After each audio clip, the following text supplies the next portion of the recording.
Hello everyone, welcome to our Living with Challenges conference. Today we are joined by some excellent guests.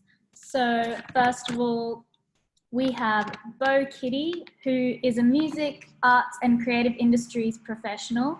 She has a career spanning 20 years from marketing and communications to event operations to safety.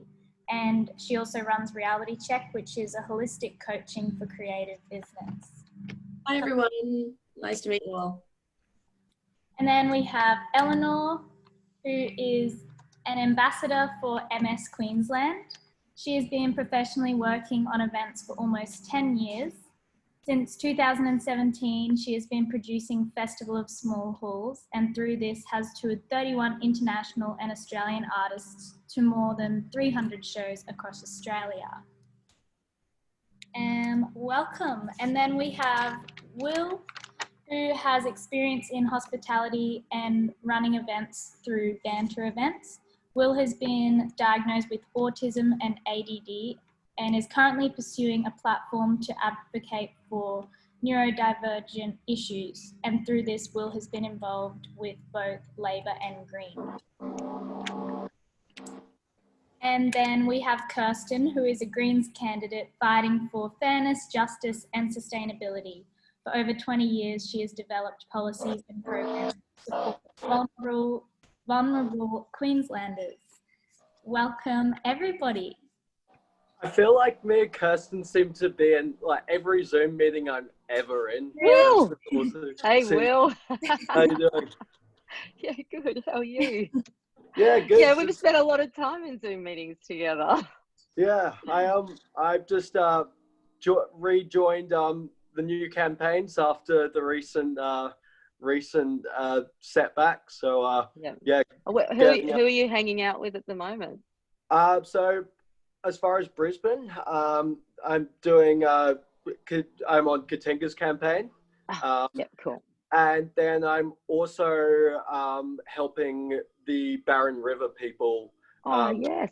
So yeah, because that's obviously very promising future seat, but they've got a lot of progressive people up there, but they don't have the ground game and they don't have volunteers with experience and stuff. So so I want to kind of mostly work with them online, but also I'll probably try and go up there for a bit and also work with Rob Pine because nice.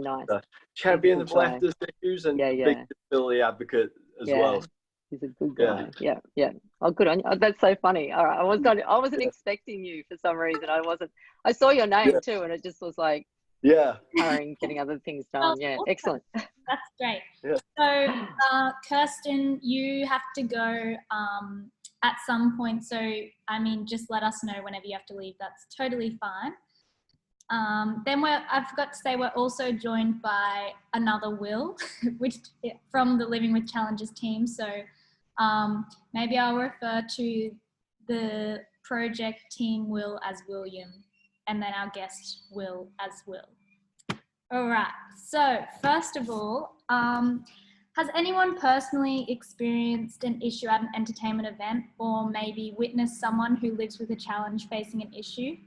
It could have been at a nightclub, festival, or sporting match, any kind of event. Anyone's welcome to answer. Yeah, go for it. Very keen. This might be a bit of an event, to be honest. But so I just kind of want to kind of make mention when we're talking about disability in any setting, there's a big difference between the experiences of so-called high functioning and low functioning people, which is a very it's a very backhanded term to be called high functioning. It's kind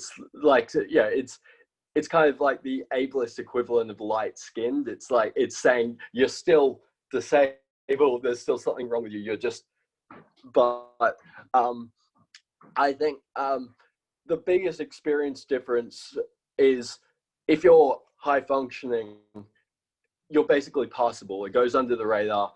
There's no one who's going to see me on the street or interact with me who doesn't know me and think I've got a disability. It's not visible. I seem normal. And so, yeah, there's going to be instances where where each have their challenges, but obviously if someone's got a very visible disability, people are conscious that if they experience discrimination, it's going to be a conscious thing. It's pretty obvious if someone's in a wheelchair or something, but when you're on the autism spectrum, when you've got ADD, people just assume that that there's nothing wrong with you, but that there's just something else wrong with you, and so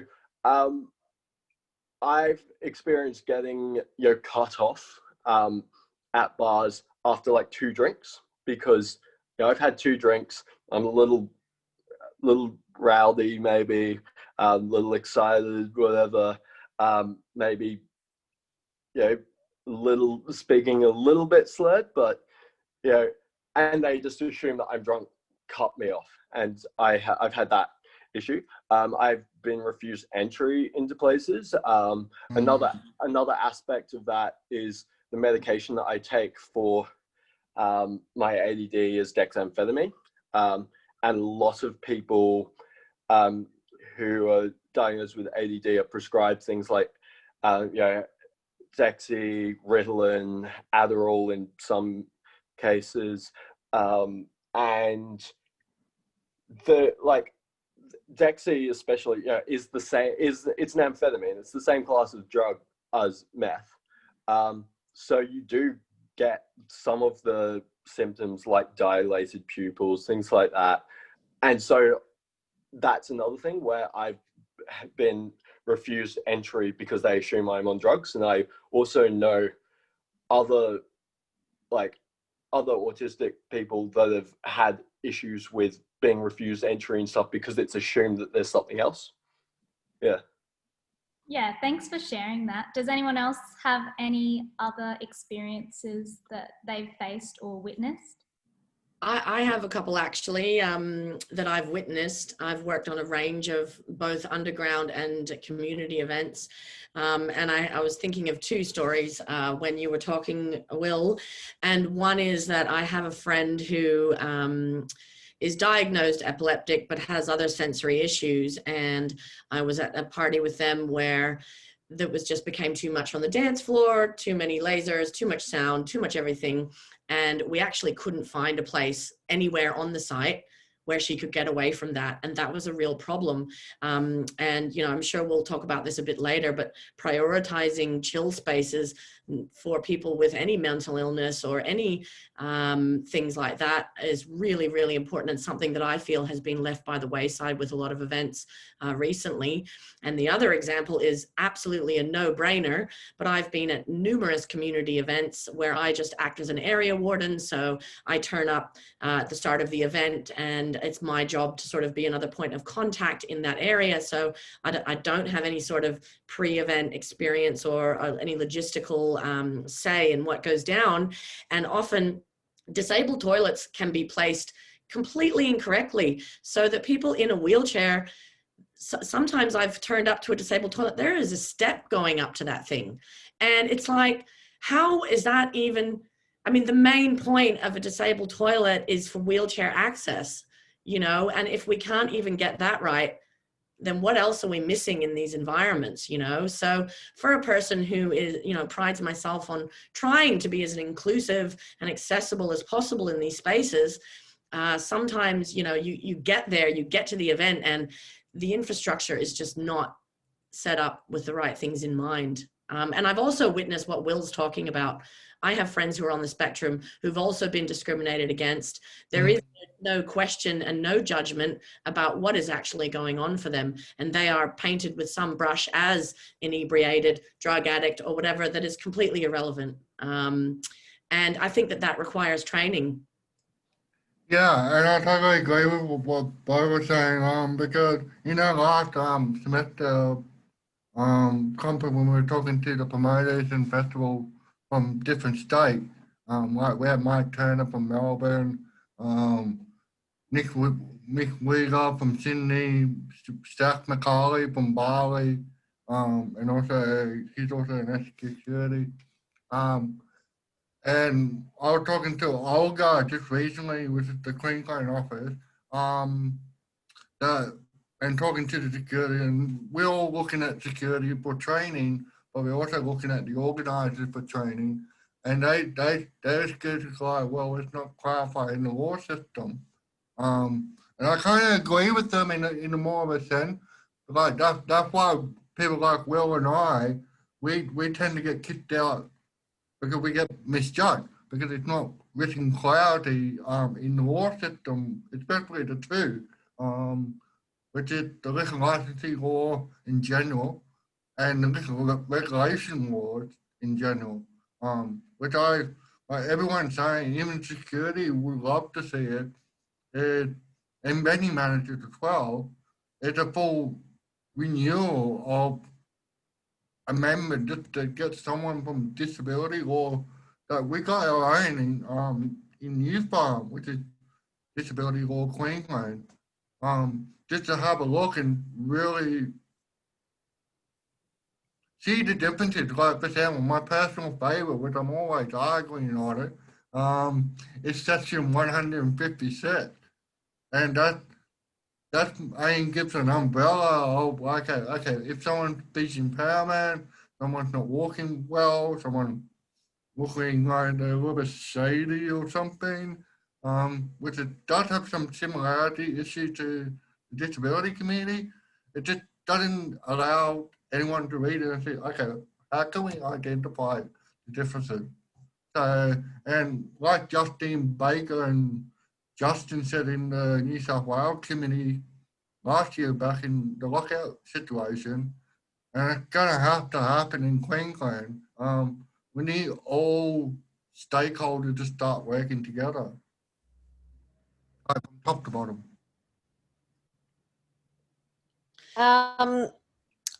I had to actually really think hard about that question that you're putting to us, Rebecca, and it was really interesting because you kindly gave us advance notice of that question, and we just had a couple of minutes to think about it while we're all getting warmed up.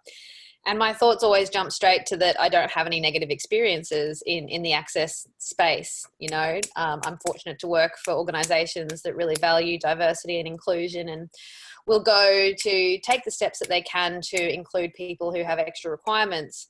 And it's so funny that my mind always shies away from my personal experience. So I guess like everyone else here, it always seems to be a personal experience that just comes back to something that could have been addressed with understanding and community and outreach.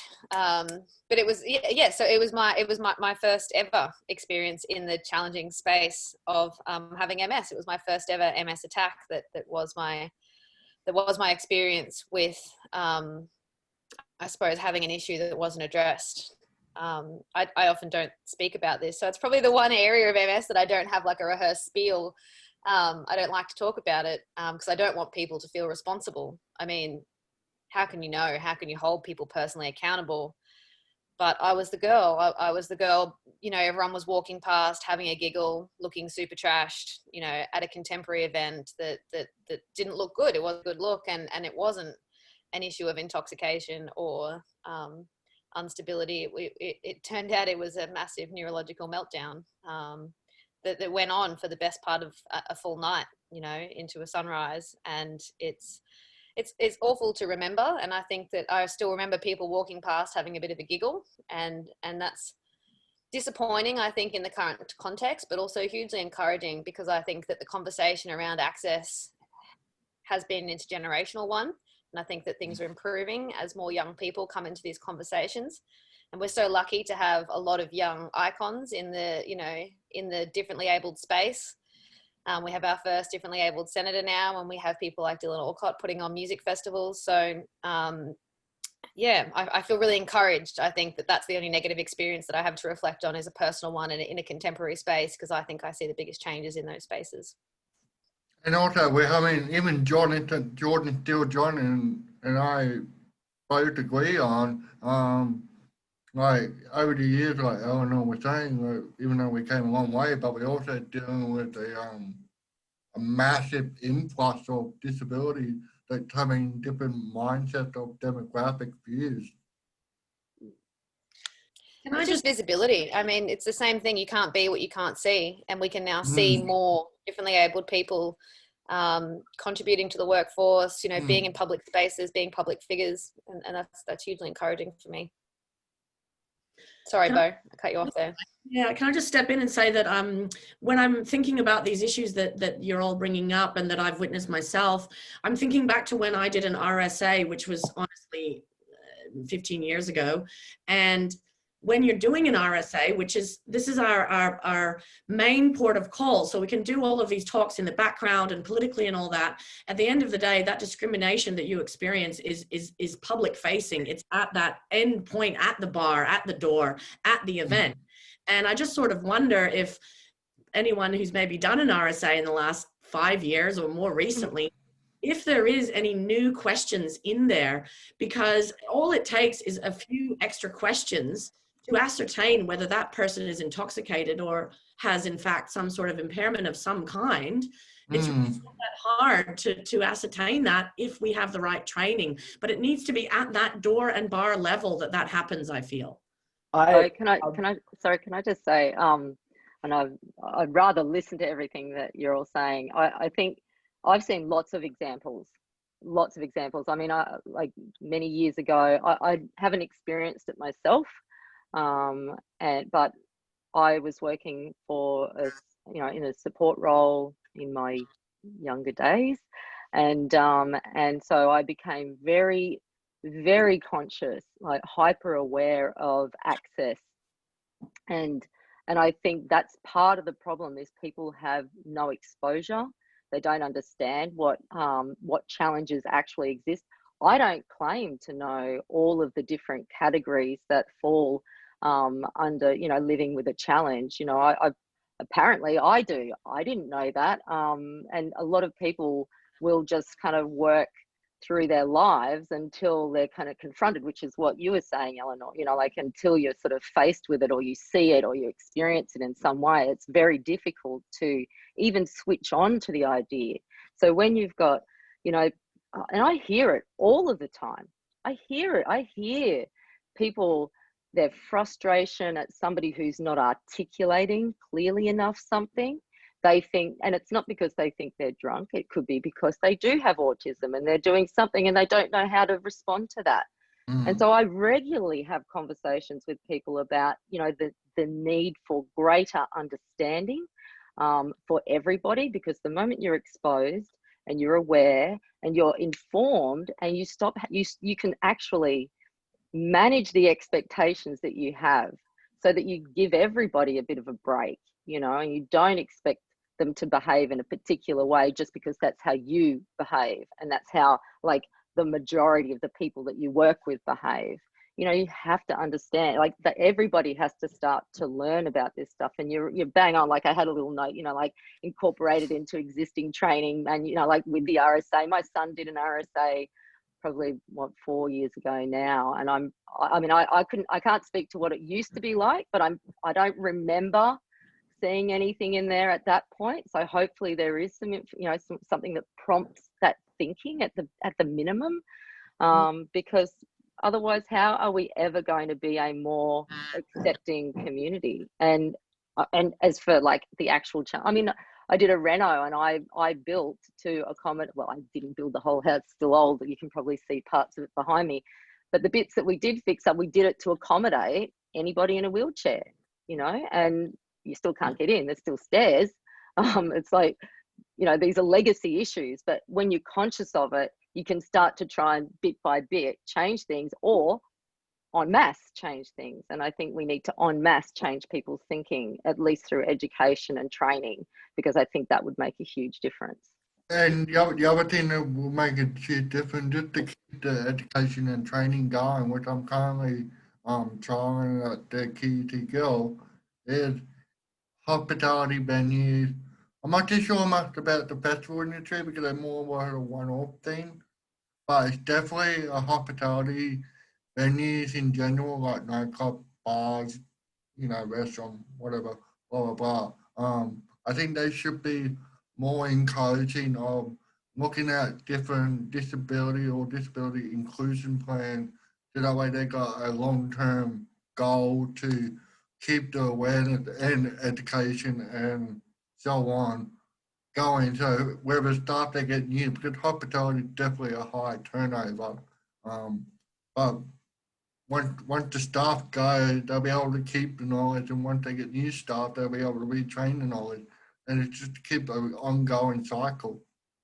This is the thing, though. We need best practice, and we need people from, you know, from frontline experience, like you people, to inform us industry people, or we don't know.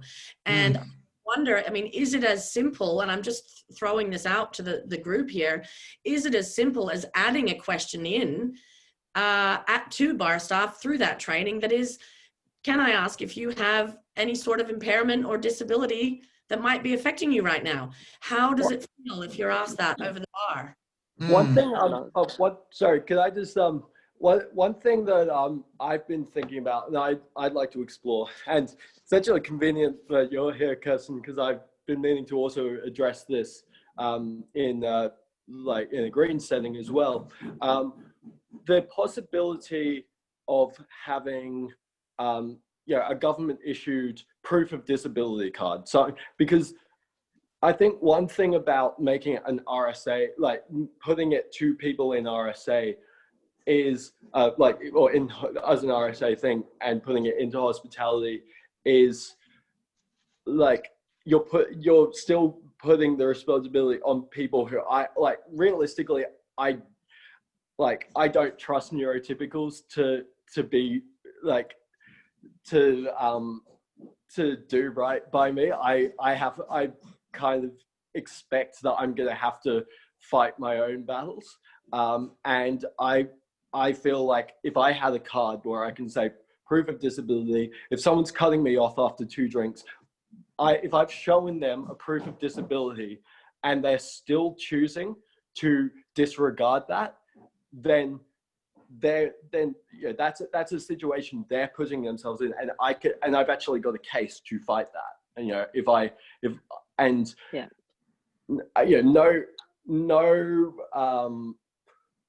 if you're working at a bar and you and someone shows you a proof of disability card, you're gonna factor that in. You're not gonna want to get in trouble because you've discriminated. And the thing is, you can't, what can you do when people are discriminating and they don't know it? And I feel like a card for people who are high functioning, I feel like that would be such a big thing, because a lot of us don't have a wheelchair that obviously shows that we have something that makes us different. Well, that was actually a question that I had, because I wrote down, what would make it easier, because I was thinking if people did have something that they could show, like an over 18 card or something like that, or incorporate it into that or into your driver's license. I don't know, but I would like to know how people feel. Like, you obviously support it, but does everybody else support that? That's what I want to find out. Yeah, because you can have those triggers in the, you can have those triggers in the RSA or wherever, but it's not always, they're not going to know everything. They're not going to know exact, because there are so many different, forms of challenge. How would they even know? So, but and there's also other settings where it'd be useful. I would have got, I probably would have had, far less traumatic situations with police if I'd had a proof of disability card in some of those instances. I feel like you could go, you can go and try and get every different professional in every different field to learn to identify these things. The reality is most people can't. I can identify someone with Asperger's most of the time because I have a good Aspie radar, but a lot of people don't.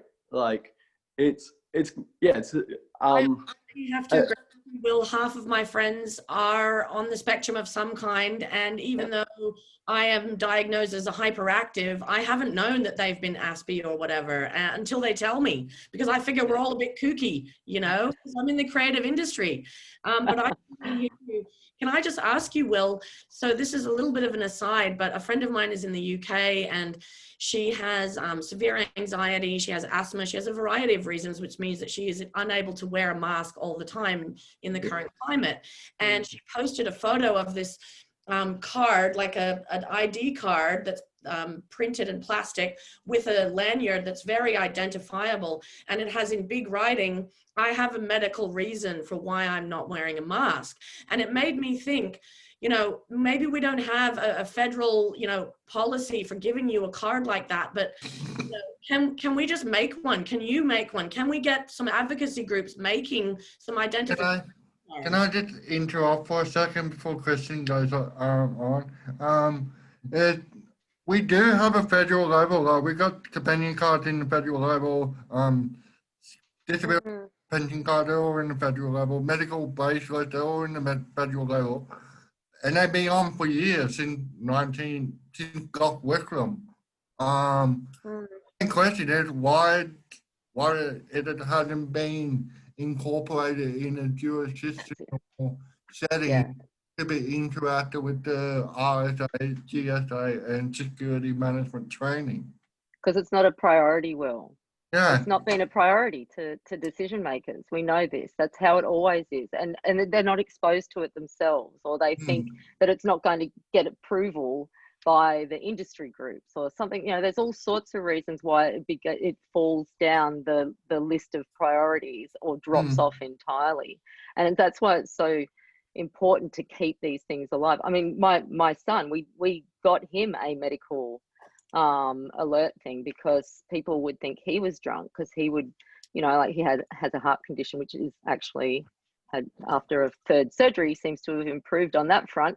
But people thought he was drunk. They thought he'd been hit by a car another time, and without having something that just he could have that people could see, they'd ring an ambulance for him, or they'd walk straight past him. And, you know, like it was very challenging for him. And, but again, no one in the bars are trained or even think about looking at that sort of stuff. So there's got to be some sort of a prompt, hey, you know, to make them go, oh, okay, yeah, have you got a condition? In the other, you don't want I feel software identification, which others them even more, if I'm correct. That's kind of how I feel. Sorry, Will. That's why a card is so good, because it's, you know, it's in your pocket. It's not this big visible thing. You just take it out and you show it when you need it. It's not a big public announcement. You know, it's just a small. I just wanted to say, you guys mentioned federal, but like, especially Kirsten here, most progressive reform that has come out of this country in the last 50 years has been has all started at state level. Like, state government is where progressive reforms happen. And so we started, I say we don't try and make it a federal thing. We try and push to have it, obviously we do consulting, speak to different groups and see if, you know, what I feel would work for me, other people would feel the same. We try and get it at state level, and if it's successful in Queensland, then other states will implement it.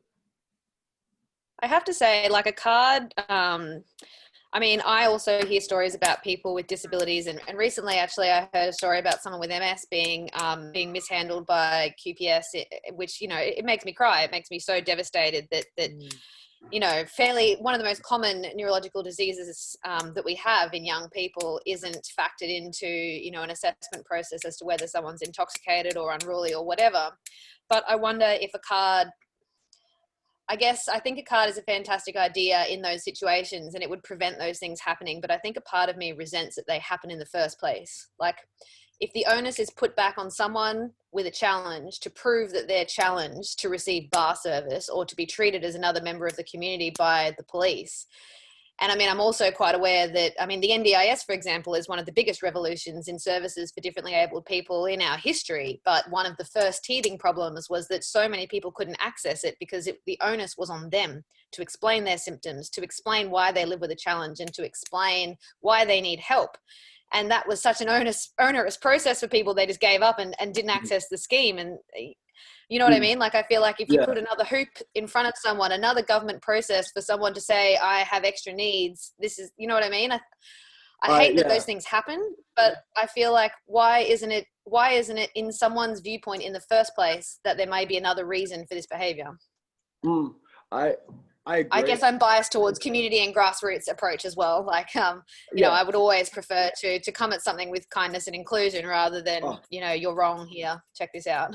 I agree, but I also don't really have a lot of faith in trying to get other people to be like that. Like, I feel like partly from my experiences of being discriminated against, I feel like, the fact is these people just don't have a clue. They don't know it all. It just seems futile trying to get people to understand things that they don't understand sometimes. And I agree, ultimately what you're talking about is the long-term goal, but that won't happen overnight. And the reality is, as it stands, we do have to kind of advocate for ourselves and advocate for each other. And I feel like that would be not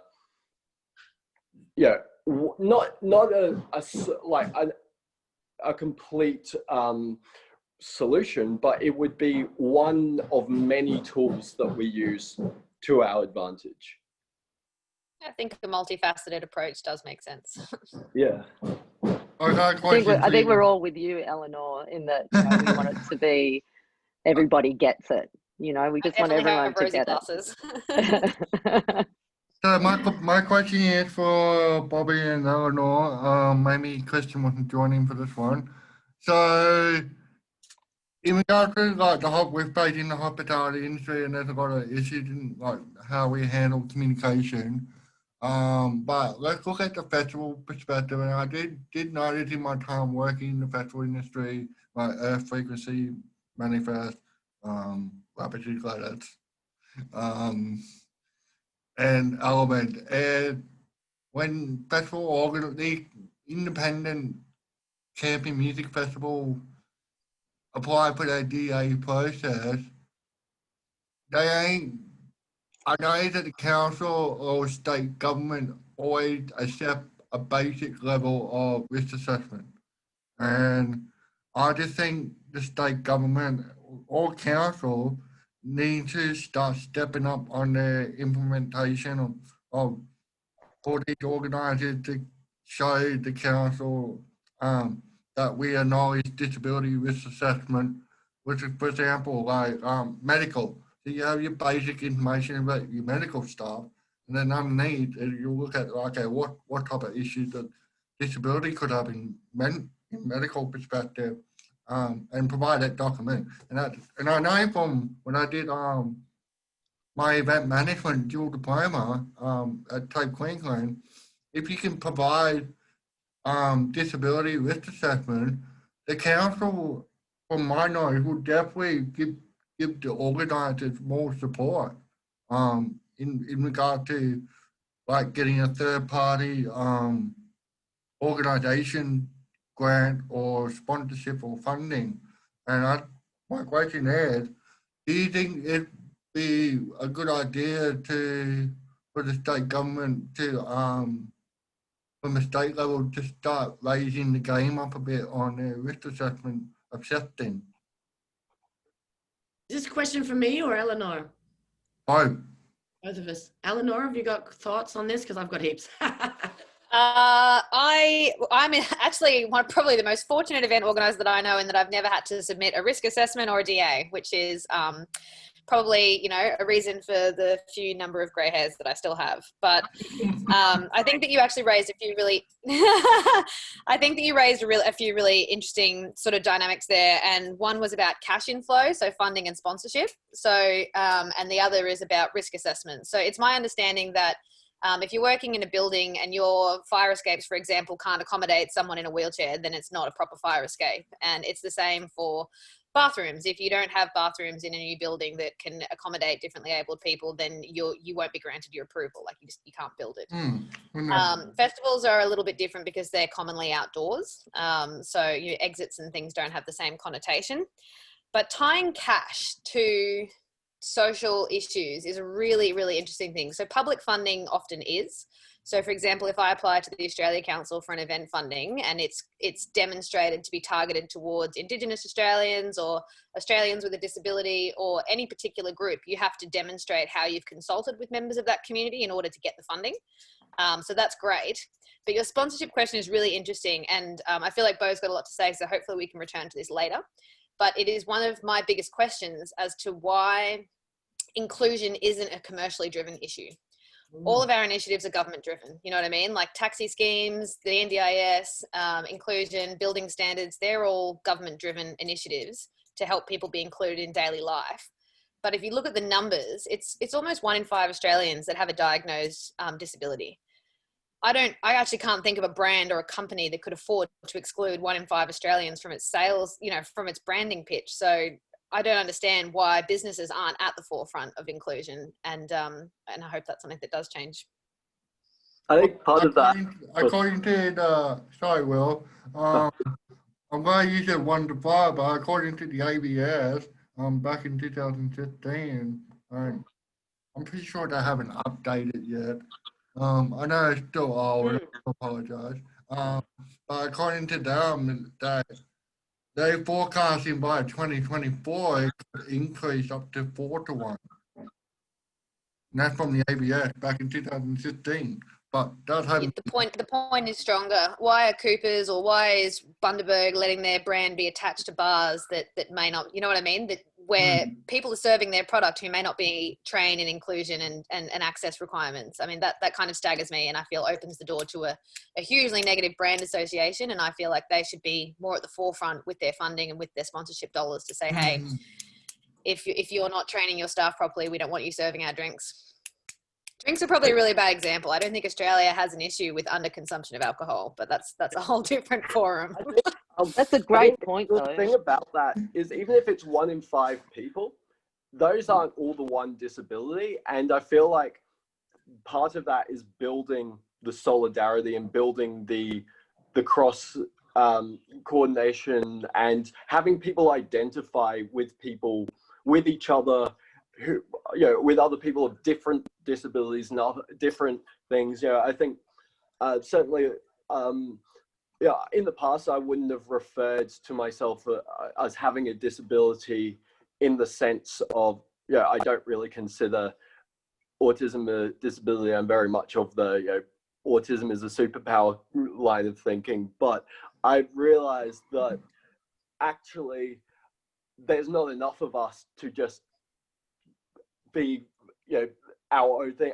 Actually, by putting the name, even if I don't overly like the term disability, which a lot of people don't, like it's about, the reason I've started using that term is because it's so important for us to be united behind a common cause and fighting for each other, because people that don't have that experience at all, they're not gonna be the ones championing it. So we have to have each other's backs. Yeah, so this kind of leads into exactly what I sort of wanted to say about this, which is massive and something I've seen change a lot in the last 20 years. So, I mean, I started out in the underground electronic music scene, and it was really underground. We were in paddocks and forests, and it was all self-funded and all of that. And what's been interesting is, you know, over time, this entire scene has become more commercial. So we actually have more corporate sponsors when we never really used to. And we, you know, we don't really get sort of grant funding and stuff with a lot of the private enterprise stuff that I'm talking about. But a little story that came to mind was a few years ago, I was hired by a festival to come and run operations because they'd never had like a proper operations department. And I got on site and I was like, so where is the accessible camping?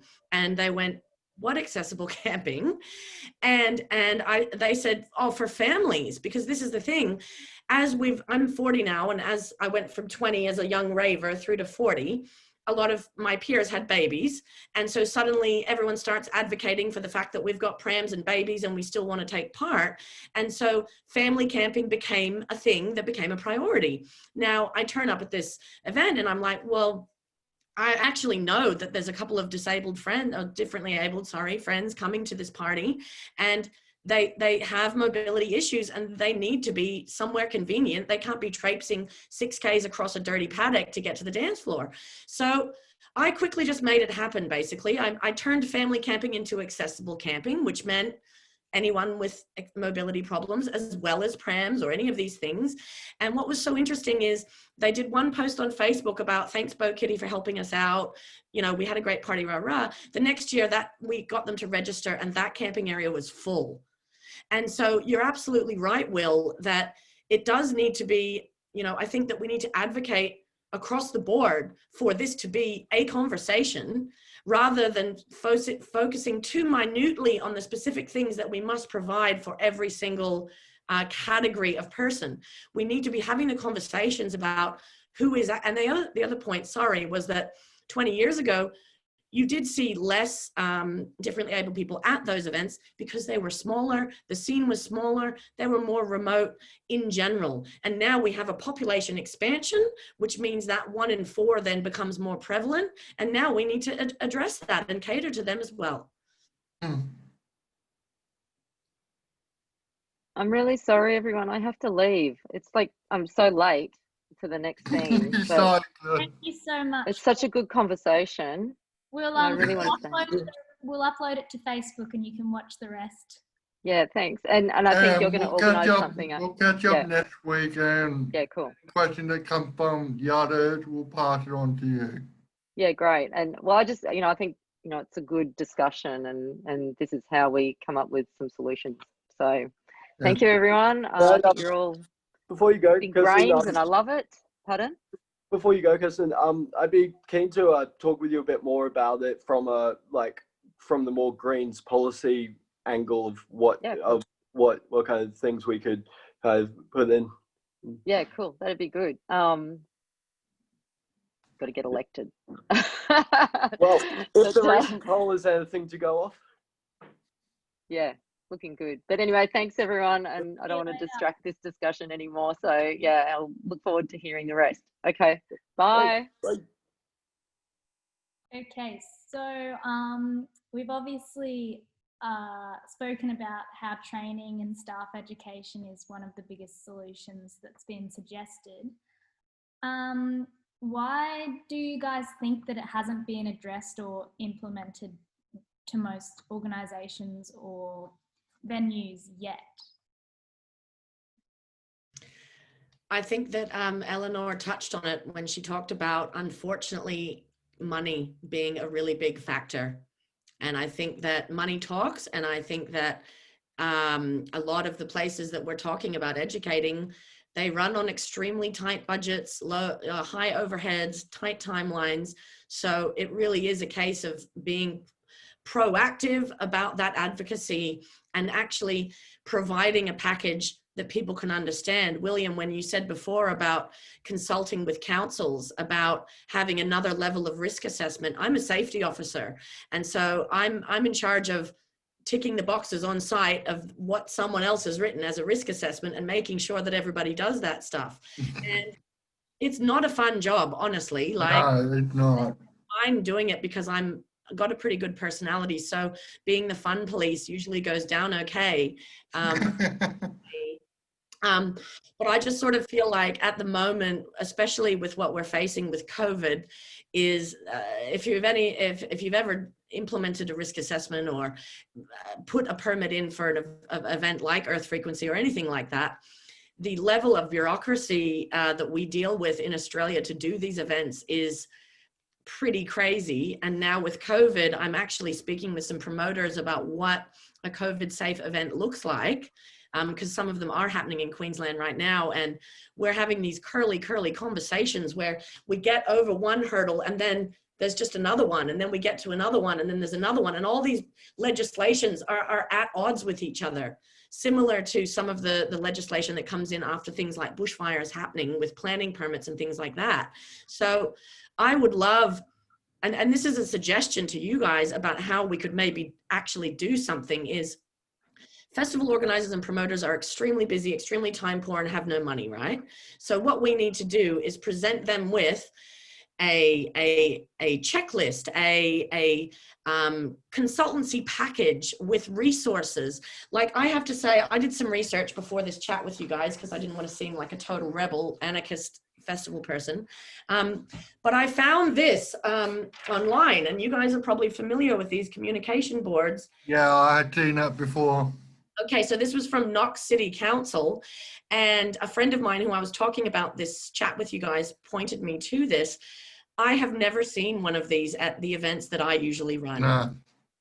Right? This is a really simple, clear, amazing, easy resource that can be borrowed. And also this is from Knox. And so because the majority of people there speak Mandarin, I believe it's the Mandarin's at the bottom.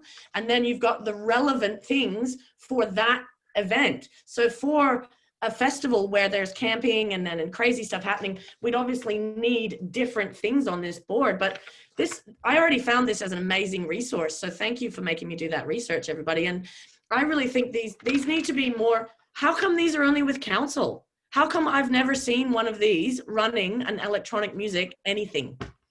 That's a problem, you know? Yeah, it really should. Like you said, by these electronic music festivals are going to become more and more easier in audience, and the increase of chances of having high increase of disabilities in the mainstream, as electronic, even though they are mainstream, but more mainstream social listener everyday perspective. Yeah, it's just kind of like, why are we not doing anything now, like before it gets too late? But also, why don't we just carry these as good citizens, actually? Why does it have to be event relative? Why do councils have to tell us this stuff? Why can't this be something that I carry in my pocket, just like hand sanitizer, to better community and society? It seems, but I'm like Eleanor, I just want everyone to get jiggy and get happening and be, Yeah, for sure. Will, have you had any personal experience or heard complaints about issues due to accessibility or no resources available at any events or any situation you've been in? Oh, you're just on mute.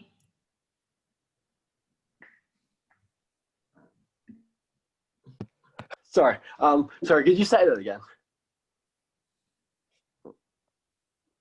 No, wait, hold on, sorry, I couldn't hear you. I'm on mute now. In your personal experience, have you had any complaints or heard of any issues due to accessibility or not enough resources available for certain people, and was any action taken? Is this like, that question sounds like it's more referring to like when I'm at the when I'm actually in the hospitality professional setting. You're working at an event in hospitality or anything. Have you heard of any complaints to do with accessibility or anything? So not really, because the events that I've been involved with have been my own events. So I've been running that. So you're thinking about it all while you're So generally, like the fact, like when you that's a big point actually. Like when you've got someone, when you've actually got someone involved in the decision-making process for whom this is a first-hand experience, these things tend to be dealt with. like, and yeah, so I don't, because this is something I experienced firsthand. And even like one thing that I like that I kind of had the other day, and this is kind of different hospitality setting. So basically, because of COVID, work's harder to get. I'm normally working bartending. At the moment, I'm working at the coffee club, so I'm in a very different hospo setting. One thing that was like I had the other day, it was a while ago, but two blind girls came in, and like they were obviously very accustomed to people not having experience serving blind customers. I certainly hadn't, but I had some general understanding of what it's like to have a difference, and so they just got me to read out the whole menu to them, just like each thing at a time, just and it like that kind of made me realize that like actually when you do have people with like, I don't think that someone without first-hand experience having a disability would have as good a sense how to deal in some of those situations. So I think that honestly another big aspect of it is making sure that we have diversity in the people that are actually calling the shots in these things. Yeah, I think it's quite valuable to have someone living with any kind of in a team, whether it's hospitality or event planning or anything. I think that's quite valuable. I think because people often, some people say stuff like, why do we need to have diversity? Like, why don't we have people on merit and whatever? But I think what those people don't realize is actually you need to be effective, you do actually need people of diverse backgrounds to bring different perspectives to the table. It's no use having an undiverse but otherwise qualified group of people all giving the same perspective. You need diversity to have different angles, different perspectives, and I feel like disability is one of those, and there are a number of other ones. Obviously, I don't have an Indigenous background, and someone who does is going to have insight that I could never have, and that we could never have. Can I ask you guys something on that, Will? And that is that I have worked on teams of event organizers, some of whom are on the spectrum. And one in particular, it was probably 2-3 months into working in an office together. And I'm extremely direct. I'm a very good communicator. But this guy was next level. He was just very quick and very direct. And I actually took it personally and thought that, he didn't like me because I had an American accent, or I didn't even know why. And then 2 months in, another person I worked with, I was like, I don't know if this guy likes me. And he's like, oh, actually, he's Asperger's, and that's actually just how he communicates. And I was like, oh, like it totally changed everything for me. And so I guess I just approached him differently. He and I actually became really great because we understood I'm hyperactive, he's Asperger's, we're direct, and we're just going to have it out and sort it out and do the things because we're both very capable, and actually both made great event organizers because of our various things. And I think that's another point we could talk about is when those differences become an advantage. But also, I'm just wondering, how would it be better to approach that? Like, how do we tell if we have someone on our team who is on a spectrum, for example, what do you guys think the best way is to broach that or offer that up to the rest of the team? This is something like I've been thinking on for quite some time with the girl. It's definitely a time-consuming thing for sure. Like you said, it took a couple of months and just to acknowledge the person why you talked about that. I think I think you need, like, I think you, from my understanding, what has to be once that person with the challenger comes in, they kind of like just get to know them, like just allow them to get to know you, and then in time, that when they tell you, oh, I got challenges. Told me it was a boss that told me. So he actually Wow. acknowledged that, and that's his choice or right, or to me as another worker, like his bosses knew, but I didn't know as a co-worker.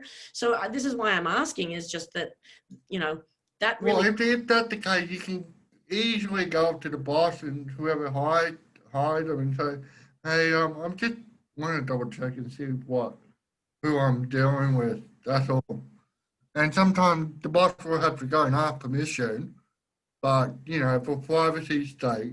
That's what happened. That's literally exactly what happened. But it was 2 months into interactions that could have been way easier if I'd known that from the start. But I also feel like it's awkward, like, oh, hello, I'm your new workmate. I'm hyperactive. What are you? Like, it's a bit tricky, you know?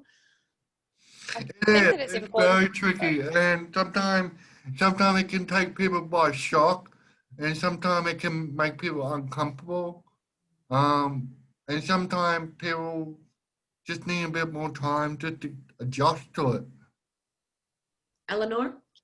I guess I'm kind of reflecting that you also might never know if someone in your workplace lives with a challenge or is differently abled. Like, you don't have a legal obligation to disclose that you are differently abled unless it might impact on your duty of care towards your co-workers or consumers. So, for example, if your eyesight is impacted and you drive a car for a living, you do have to disclose that for everyone's safety. But you don't have to tell the people just on the face of it that you have something going on with you.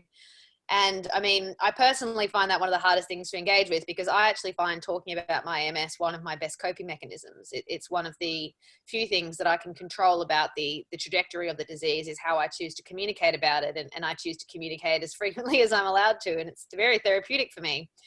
But yeah, in the workplace, obviously, it's always better to disclose to your employers and hopefully build a constructive and wonderful relationship that you know, they make the reasonable adjustments that they're legally required to make, and often they will go above and beyond to learn and to educate themselves and to include their patrons or consumers in that conversation.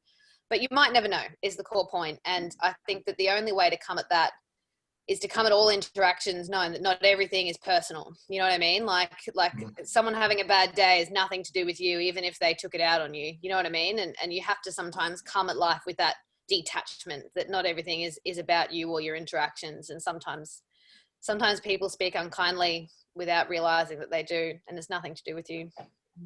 I think what you said, you touched on something really really good there, where like the people who are in this Q&A are here because we're somewhat advocates for for people like us, and we're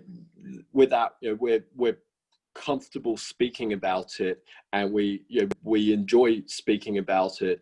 But I think there's that other thing where, I don't mind telling my coworkers that I'm on the autism spectrum, because I know that it's going to make things so much easier if they know why I am the way I am, and why in certain settings, why there's misunderstandings, miscommunications, and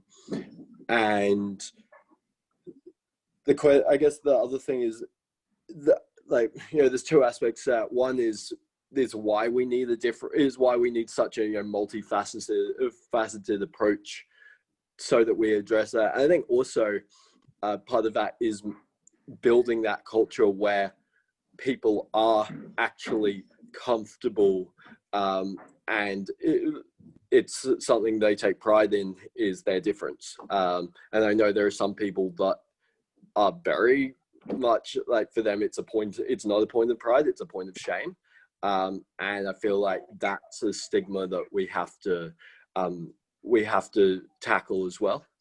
Which, to be honest, is why I just tell people that I'm hyperactive, because It helps them understand why I talk really fast and I get heaps done, you know. And if sometimes I'm a bit manic, it's like, that's all it is. It's not me being angry or whatever. It's literally just that, you know. And by owning this stuff, I do really, I mean, Eleanor, it was interesting hearing you talk about how you find it therapeutic with MS, because I've got a crazy days of our lives family story that I found out 4 years ago. And I literally told people at the shops, because I just had to get it out, and I had to share this crazy story, you know, and it helped normalize it for me, you know. Yeah, Yeah, it's an opportunity as well. I find that by talking about it, encourage it, like you know, they say people can't really relate to something until they've seen it in front of them, or met a person who can talk about that. So I mean, I feel so fortunate that through the opportunities I've been given to speak about MS, other people have gone away and looked at what it is or how it impacts people, and they've learned something from that. And that's just you know, I mean, what a gift in life. That's fantastic. Absolutely. But also you fostered an environment where it's okay for them to share as well. Yeah, everyone's got something. I think that's the biggest thing I've learned in life is everyone thinks that there's something that makes them weird or different or exclusionary. And I think coming back to my eternal optimism theme of community and engagement and kindness is that you just have to, you know, you just have to find out what everyone's tick is and let them know that it's okay. We're all weird. And not everyone wants to talk about it, but when they do, it helps with that exposure. Like we were talking about before, that the biggest thing is training and exposure. But once people talk about it, then they're able to be exposed to that, and just it makes it a more comfortable environment when everyone can talk about what their challenge is or anything. It's great. Education is a huge component of any advocacy. I mean, the number of schemes that, you know, I mean, I can't actually put a number on the number of helpful things that I've found out about through MS Queensland, for example, whose job it is to know about things like that. But, you know, if I hadn't engaged, if I choose to live with my MS as a secret, I would never know that the state government can pay 50% of my taxi fare if I'm in a wheelchair. I would never know that there's schemes available to help me manage stress at work, because stress is a hugely aggravating aspect of most inflammatory diseases. I wouldn't know that there's schemes in place to help me with equipment like cooling vests so I can work outside in summer. And there's just so many things that aren't communicated as well as they could be. And I think that education, I guess it looks like marketing sometimes, but it's both about messaging, and they're critical.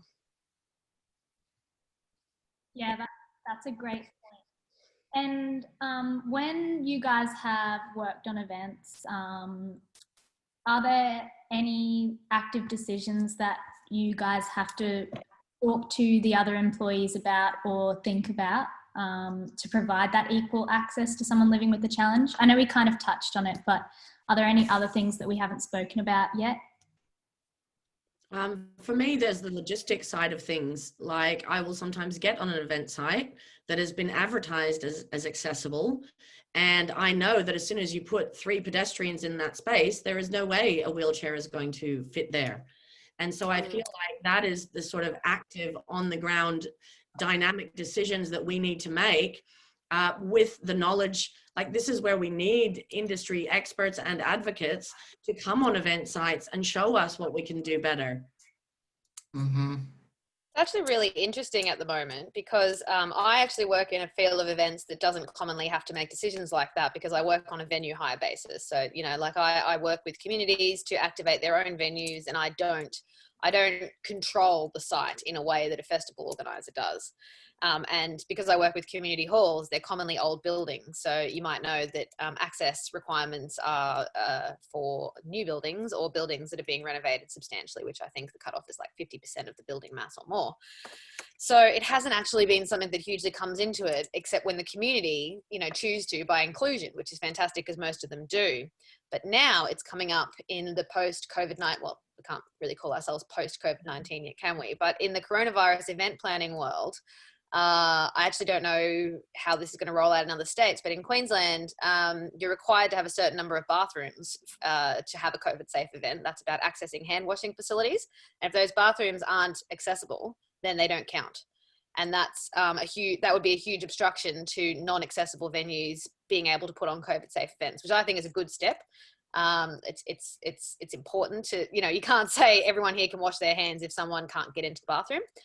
And I also think that it's relevant to social distancing. So social distancing is going to be with us for a long time. Like there are some people who sort of think there's a vaccination coming on the 1st of January 2021, which is nuts. Like we're going to be mingling and engaging and creating in a way that includes social distancing for some time. And people with mobility issues often aren't, you know what I mean? Like you have to calculate differently. So I think it's great in a way that coronavirus is making us think more differently about people's different needs in terms of space and access. And yeah, it's interesting that that's the first way it's coming into my career recently in a meaningful way.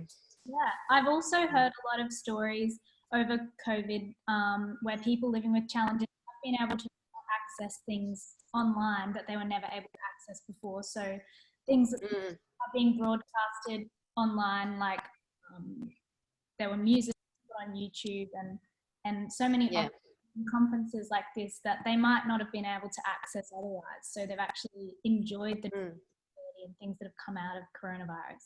But isn't it interesting that coronavirus has allowed us to suddenly do all of these things that were too hard, aka too expensive before, such as making concerts accessible, such as on delivery of art galleries and museums, and also working from home, like working from I'm a coach actually. I do on the other side of events is I'm a business coach, and I've been ranting about working from home for 10 years, you know, and all these businesses are they're just suddenly realizing that actually it's cheaper to do that. And actually online content can reach a global audience, you know, whereas before maybe we were delivering to a more localized audience. So I have a bit of hope and faith that we're going to see a bit of a renaissance of sorts when we get on the other side of this, you know? Yeah, I don't even think that physical access is, you know, the barriers that have been demolished by, you know, the new inclusivity. Like, I mean, to be totally clear, I'm a little done with online events. I'm ready for some real person-on-person engagement because I don't think that it's quite the same thing. But the number of stories I've heard about barriers to access being removed because of the online engagement. I think my favorite example is an Indigenous art fair where, you know, sometimes the cost to showcase your artwork quite high. And so because it's all going online, the costs are lower and so many more artists have been able to come on board because of that barrier being removed. And it's just, it's really exciting. I mean, the number of webinars and I mean, the education available now is just really exciting, especially to someone who I'm quite proud of being able to remain working full time, and I'm a bit of a workaholic. So everything is just streamed and available for me to carve into my routine the way I want it. And that's been fantastic. But don't you think, Eleanor, that now that all these companies and organizations have spent this time to quickly level up and online, that once we are able to gather in person, those portals, the access will hopefully still remain and be maintained?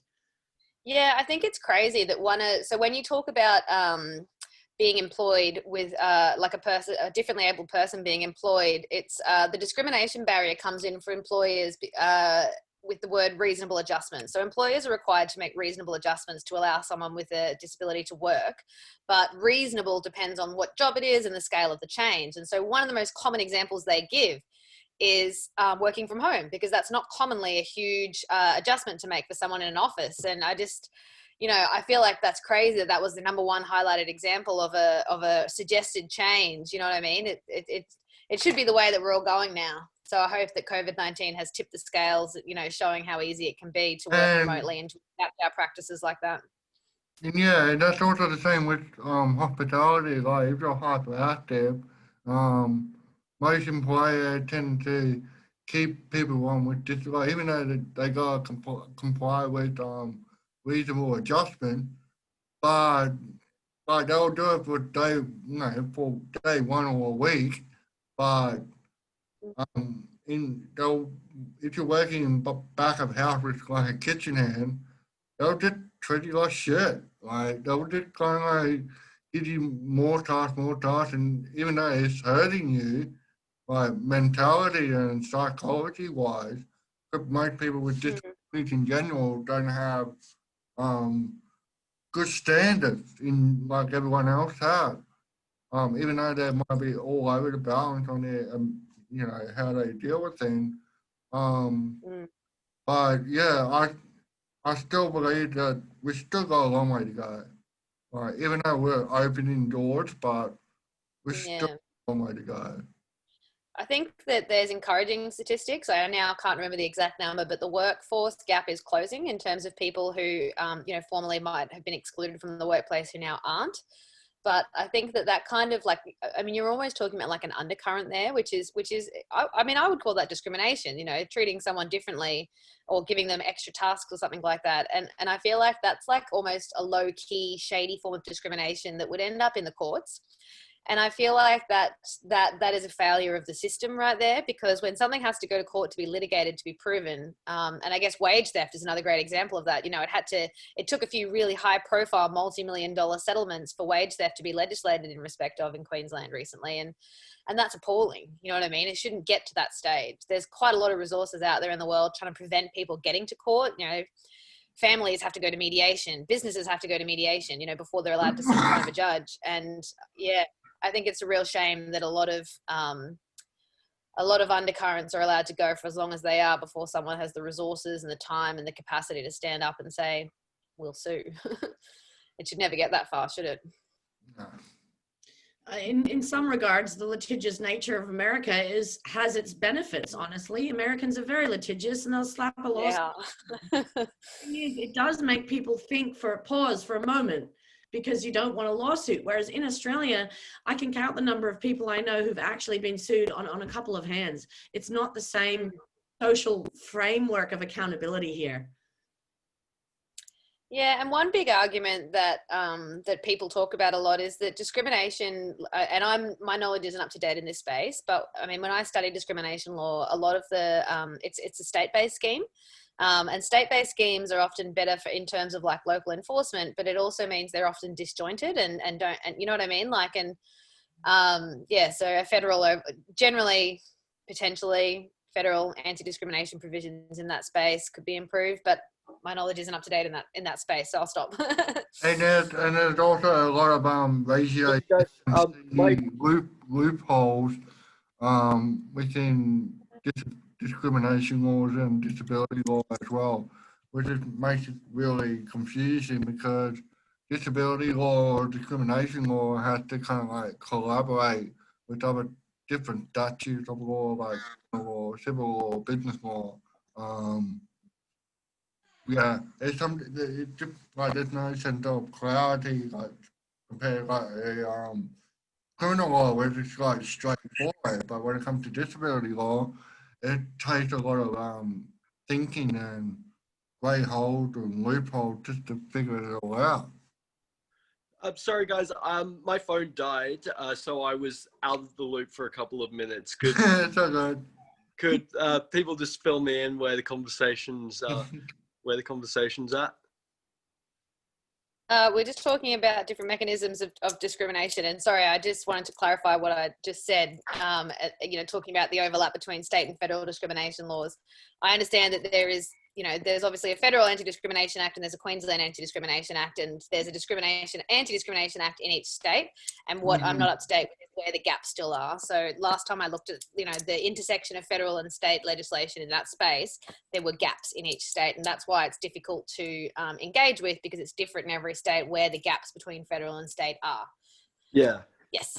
Sorry, I felt like I was misleading a little bit more. No, that's all good. I think, obviously having a bit of having a fair bit of involvement with politics.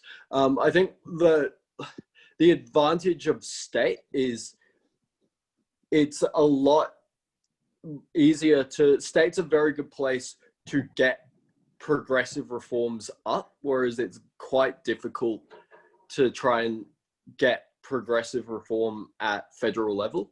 And so I feel like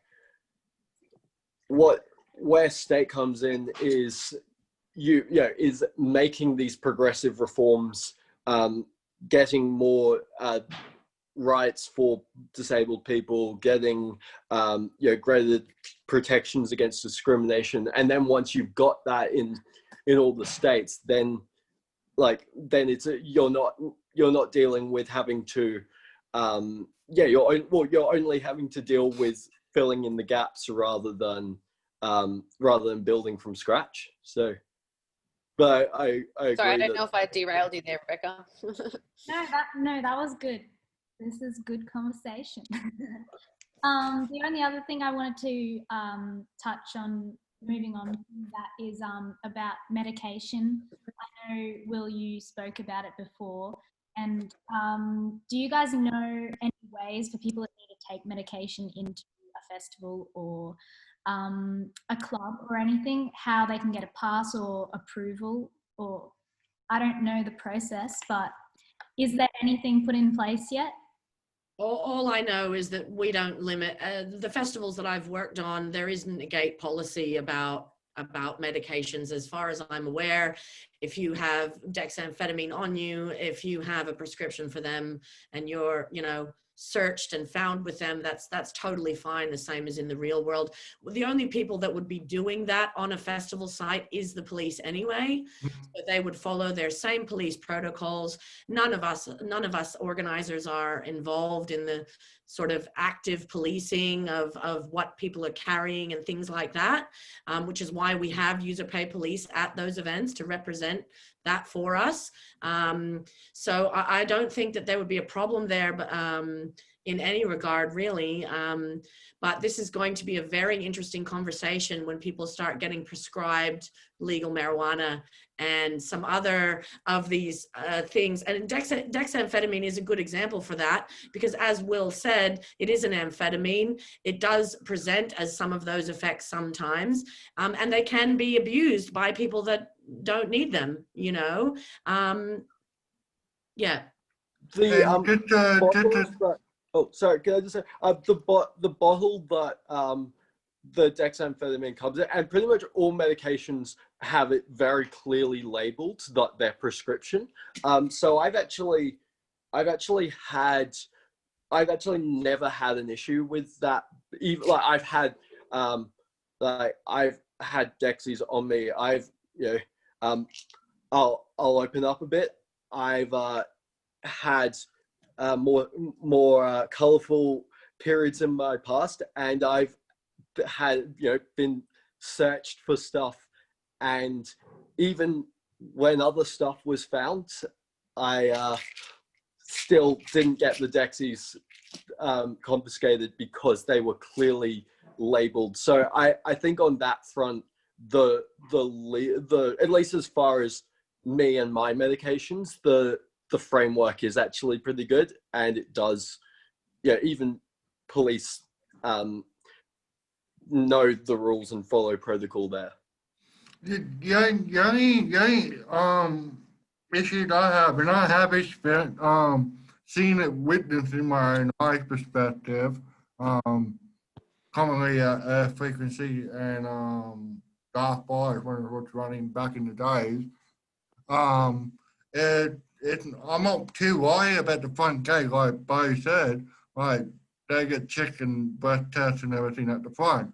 But my concern in general is the duration inside the festival. Like, for example, if the police have to come on site, and they just, like Earth Frequency a couple of years ago, they had 20 police on site, and nearly everyone they were checking on was getting strip searched, and a couple of them got disability and medical reason. But my concern is the lack of consistency of communication, because even though the festival got their own police officer in charge on the side, they're there from day one to the end, and all the other officers, they always have change over day by day. You just got to get new faces. That's just how it goes. Because they get called to different sites around whatever they're doing. I just think there's a lack of communication consistency that maybe that head police officer can put a tally in to say, hey, we got 5 people with medical prescription. Obviously, they're going to be drunk, and they'll probably forget their medical prescription paperwork around a whole festival, because people do lose stuff in festival, like money and everything. I would love to have that sort of communication and account and systems and processes to be able to activate that. I mean, Yeah, I mean, that's a tricky one, you know. The other thing is that we have very stringent sort of first aid parameters for what we can actually do for people on site. And this was something that one of my friends who's a disability worker who I work with at festivals, I asked her, you know, if she had anything to contribute today. And we were just sort of talking about some of the stuff we've faced. And you know, I had to ask her, you guys, if mental illness is considered a disability, because I wasn't sure. And she said, yes, mental illness is, and also chronic illnesses. And when it comes to mental illness and chronic illness, I would say a large percentage of the people that gravitate towards these parties that William and I go to suffer from some of those conditions. You know, we have a massive contingency of people who go to those parties to escape the regular reality where they are stigmatized against because they have depression, anxiety, or whatever, you know, or they have MS, or they have endometriosis, or whatever other chronic illness they have. But how much support can we provide those people on site? Because once you get into chronic illness and stuff like that, I mean, yeah, all we can do as triage on those festival sites, they won't even give you a antihistamine. You know, like I have been bitten by poisonous ants up in northern New South Wales, and my legs swelled up to the size of a tree trunk, and I was working and I couldn't actually legally get an antihistamine off from first aid. So that is a tricky one. I mean, I don't know how we would. That's funny because even you couldn't get it from that particular festival. So if you go to Splendor, for example, you can get it easily because they got the premise and everything that. I think it depends on what kind of medical service you're providing. So there's a difference between a paramedic, first aid, and a GP on site. And you can certain medical professionals can have an opinion on what they can give you, and certain paramedics, you know, can respond to emergency situations. So it's like a different level of what's required for your size of event and in your approval permit. Yep. Very rarely is there any sort of paramedic representation until we actually need one. You know, most of the time we have first aid, and then sometimes we may have a certain type of doctor or a certain type of this. And I've worked at, you know, 15 of the major music festivals around Australia, and you're right, Eleanor, they're all in different states with different legislation, with different promoters, with different first aid companies or whatever, and it is very hard to get a grasp on what best practice actually is in that realm. And if it's hard to do that for the general population of medical care at a festival, then we need to do that to the nth degree for differently able people as well. And I think that, I mean, I'll come back to the medication question in a second, because I actually have some really different thoughts on that. But I think that, I mean, we've had a GP on site for our biggest festival, and it's one of the biggest outdoor festivals in the country. And it's really funny because what we found is that while it was fantastic being able to provide a medical center on site, there were a lot of people presenting with pre-developed conditions. So, you know, they'd come to get a GP script for something that happened 3 days before they actually arrived on the festival, which ended up being a really big burden on resources. And I think it comes down, what has served us best since then is clear communication. This is what you can do with the medical services available on site, and this is what is not available to you, and clearly communicating that before the event. Obviously, you always have to be equipped to deal with an emergency, but yeah, in terms of more permanent conditions, you have to clearly communicate what people can get help with and what they can't. And in terms of what they can't, where the nearest GP is that they can get help from. One of the strongest opinions that I have in the medication space is actually, I guess it comes back to communication, but it's, so I don't work in underground events anymore. So I work in, can you say above ground events? I don't think that's a thing. But medication storage on site. So medication storage is something that I've never had an issue with. But my workplace and my employer have always been hugely approachable and, you know, flexible with providing me with secure storage. Until the last 2 years, I've always had injectable medication. So syringes are part of my life. My workplace does provide syringe disposal bins at all festivals. So it's got like a site map. So in every program that you get, there's a site map where the toilets that have syringe disposal bins clearly marked. I would love to see that at more festivals, a conversation around the storage of medication, An ability to contact the medical provider on site beforehand to ask if medication storage is an option, because finding out when you rock up is often not good enough for fragile ingredients. So for example, the first medication I was on, Avonex, it has to be refrigerated constantly. So being able to contact the first aid provider on site for a festival before I went, I was 21 when I was diagnosed, it would have made a huge difference knowing that I could take my medication, store it safely with the paramedics, go once a day, get my injection, safely dispose of the syringe and leave again. That would have been a huge part of living normally with MS. Now I do more of attending fancy conferences in hotels and things like that, and it's often not really brought up there. I mean, high-end hotels don't commonly have syringe disposal bins in their bathrooms. So if I were to go to a 3-day conference, stay in the hotel and attend the conference events during the day, ostensibly, what I do is I'd carry a little bin with me. So I have like my own little disposal bin essentially. But yeah, I would love to see that conversation destigmatized a little bit, because for me, carrying around needles felt like a dirty thing. And it also was something I didn't want to do if I wasn't sure of the hygiene conditions. So I went on holidays once, I went backpacking, and I ended up not taking my medication and getting really sick because I felt unsafe breaking the skin in some of the places I was in, which sounds really filthy, but yeah, I think I was backpacking in India at that time, and I felt different. I felt really different. I felt weird. I felt like I was a girl sneaking off to my room to inject medication, and I would love to see that conversation opened up a little more. It's really interesting that you say that, Eleanor, because I do often get those requests. Actually, I get them because I'm the operations or the safety manager, and people feel like they can bring me. And same here when I'm doing disability management at couple of festivals. I get that request all the time. The other thing is that I have to say that what's great about where festivals are at now is that we are a little more focused over and to be honest, Eleanor, I don't really run underground events anymore either. I retired a couple of years ago, and COVID has been the final nail in the coffin, really, but now I'm consulting for these people, and I want to consult about best practice moving forward, which is why I need new resources all the time, like this stuff. But what's great about the 20-year progression that I've witnessed in that sort of industry, which has been highly unregulated for a long time, is that because there's a focus on peer support in general, that now we do actually have sharps containers, but they're not just at first aid. First aid is sort of the medical side of things, which is often what you guys are talking about.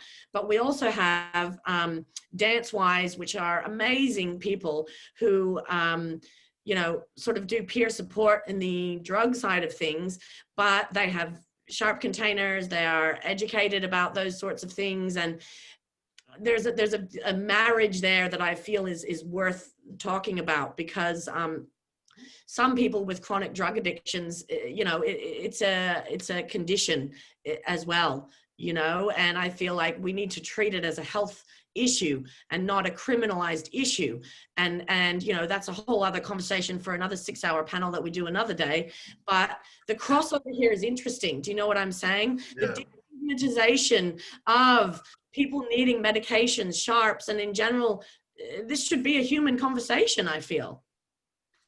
One interesting point about that, especially for people with the kinds of medications that I'm on, like there's a big aspect of it is like people that get diagnosed with things like ADD, very often it comes with having the resources to be able to get a diagnosis and be able to get medicated.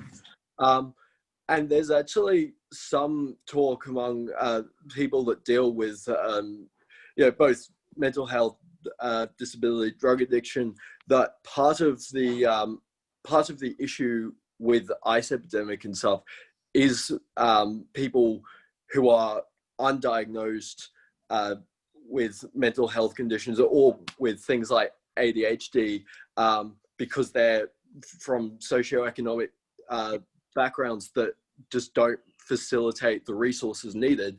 And so they self-medicate, and they do that by turning to the thing that treats it, which is ICE.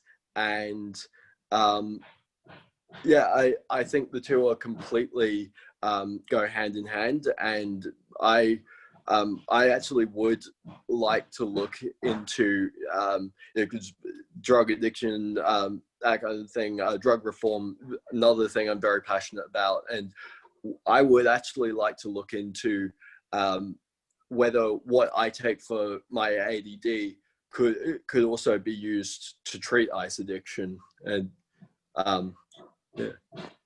I think that's a really good point, Will. And when just hearing you talk just now, I'm literally thinking of people that I know that absolutely fit exactly what you're saying.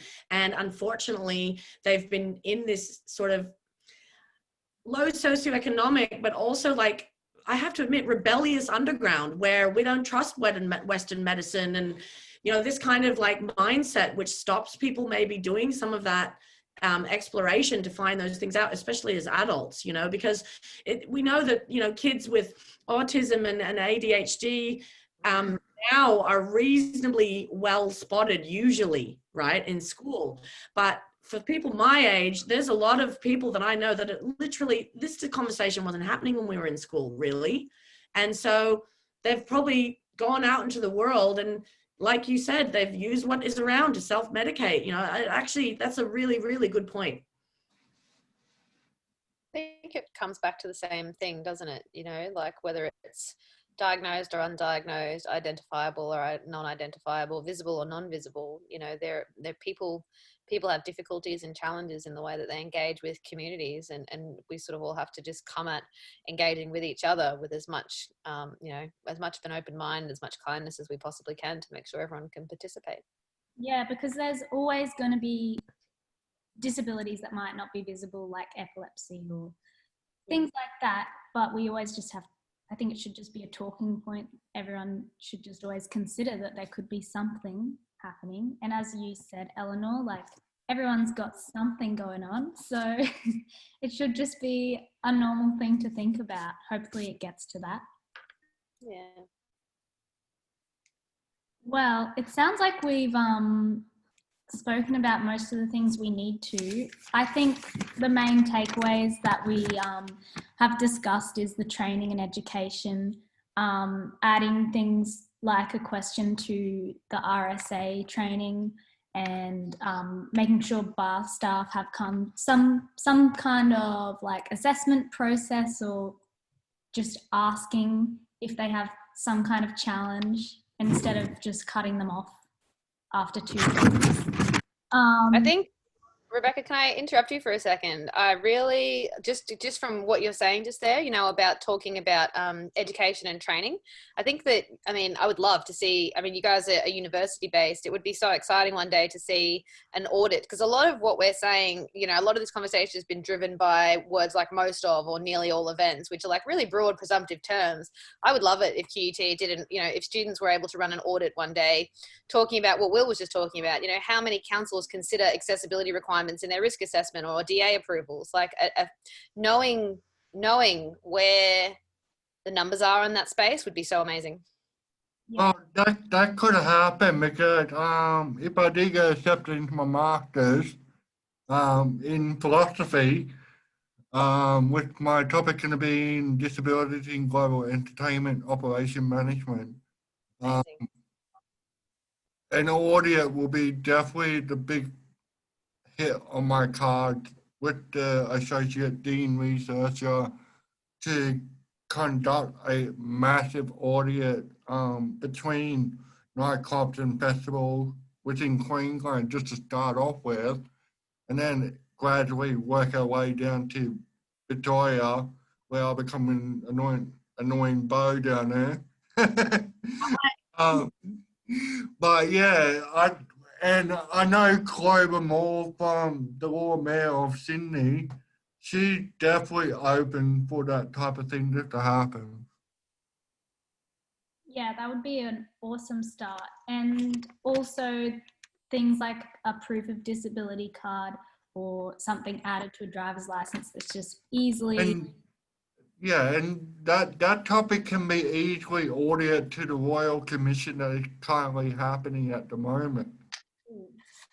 I find it hard to believe that card doesn't exist, I must admit. As a abled person, I find it pretty shocking that there isn't something that is already in place to mitigate those moments when flashing a simple card, like Will said earlier, could have got him out of cops questioning him. There is some stuff. So like, for example, I mean, in some cases it's required to be listed on your driver's license. So it's not as simple as a flashing card to say, these are my issues. Like that there are identification requirements. So for example, I had a degenerative eye issue a few years ago. If that hadn't gone away, I would have been required to now have that on my driver's license so that the police pulling me up can see that I have MS. Like there are some steps in that space, not exactly what they were saying, but there is something. Right. Yeah, but it's not spread out wide enough. Like the police is fine for driving. That's permanently viable and it's happening. But when it comes to scan tech or security identification perspective, even the security guard said when they're in high volume, they don't pay attention with small detail. They just go, yep, ID, you'll find it in. And that's a cultural issue as well as an identification one. Yeah. Say that again. That's a cultural issue as well as an identification one. You know what I mean? Like potentially under that logic, even flashing the card, you know, they might not even look at it. They might just go, move along, buddy. So, you know, the two have to go hand in hand, don't they? Yeah. Where we change the culture though by education. We change RSA. We start there, you know. Yeah. How we spoke about, I think it was Eleanor who brought it up, that why aren't brands more at the forefront? Like a alcoholic beverage, like if they're selling their drinks at a bar, why aren't they saying, oh, we're not selling our drinks here unless your employees get that training in. But even aside from that, and doing it with the money, what if those brands, like what if CUB did an ad about disability awareness in bars? Yeah. Like, you know. Well, it's starting to come into the space. It's brilliant. I mean, Dylan Alcott's now a brand ambassador for Nike. Is it Nike? I think it's Nike. And, you know, brands are rapidly realizing that social justice sells, you know, I mean, a lot of them participate in Sydney Mardi Gras, you know, have LGBTQI inclusive campaigns. You know, the number of brands getting behind the Black Lives Matters movement is so fantastic. Like social issues. I mean, I think it was the No Business in Abuse campaign that first drew it to my attention, but like social protest is a valid way of making brands participate in these sorts of things. So yeah, I have wondered why inclusion isn't more at the forefront of that sort of stuff. Hopefully it starts to soon. And the final takeaway that I wrote down is festival planners just having that checklist, or not even just festival planners, any event, like it should just be normal for that checklist to be ticked off to make sure that people can access, like any kind of disability or challenge, people have that easy access and can enjoy it like everyone else. So did anyone else want to add anything before we wrap up? Yeah, what you were saying, Rebecca, the other thing I want to add in regard to that, which reminds me from Justin Baker and Justin conversation, and I think I'll briefly touch on to this, that I think it's not just the festival organizers need to take the foot. I think every single level of body that we deal with, from externally, side to side, or up to up, like whoever got more power over us, need to also contribute their own foot to make it workable and collaborative as much as possible to make the communication more flourish. I think the key word there is collaborative, and that's where we need to be aware that whoever creates the checklists may need to go on site and actually work with these people briefly to statistically work out what is possible, you know, before planning phases, you know. And we did it last year really well with earth frequency, but we wasn't quite prepared for the big dump of rain that came over, and that literally flooded a good 50% of the camping festival on the camping area, plus the disability camp, made it so inhabitable. So if we had, like, we were going to have Courtney Courtney recommended Eleanor, she was there, and I was like annoying the crap out of Courtney. Can you give me an answer? Like, it's been 4 hours already. Come on. But yeah, I think like the collaborative and having collaborative consistency plan definitely need to be in place. So for things like that need to, if it does happen again, then we'll be like, right, yeah, we know the answer. Let's do it. Yeah, well, thank you so much, everybody. It's been an awesome discussion. I think a lot has come out of it, and hopefully this can be the beginning of an important discussion, and some awareness can be like everyone can start talking about it, and awareness can be brought to all entertainment industry, events, festivals, nightclubs, everything. So I thank you all for being a guest on our panel, and we'll be uploading this to Facebook this afternoon. Yeah, any feedback, anything else you guys would like to add before we finish? Yeah, I just want to say, yeah, thanks for giving me a platform to kind of advocate about this. Really appreciated it. And yeah, really keen to kind of work with you guys more and kind of, yeah, advocate these kinds of things and have these discussions in the future. Awesome. Thanks so much, guys. Thank you so much for having us. No problem. Thanks for having me too, guys. I learned a lot. Thank you. No worries.